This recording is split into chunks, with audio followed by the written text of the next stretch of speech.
The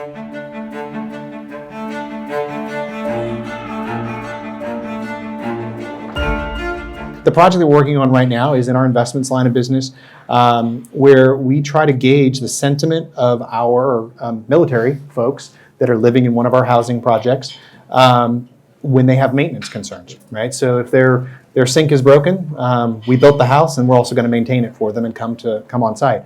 So part of our quality control is to figure out whether or not we've done the work on time, we've done it in accordance with the Army or the Navy or whoever has the policy wrapped around what we're supposed to do, and make sure the customer's happy. That was our total goal. Today, we do about 500,000 work orders per year.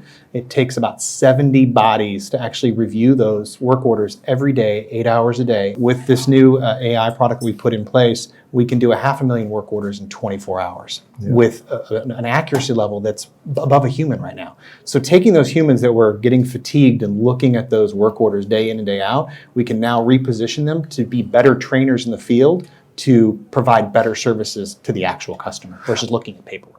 Thomas, if I understand this correctly, this is compliance fulfillment, right? There's very strict regulations for military housing, and you have to make sure that you are responding in the right way to complaints, et cetera. Correct. So yeah, it's definitely a risk and compliance type project.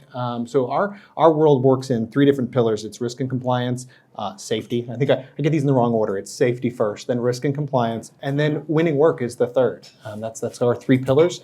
We decided to tackle the risk and compliance piece. It was the most critical to us at this time.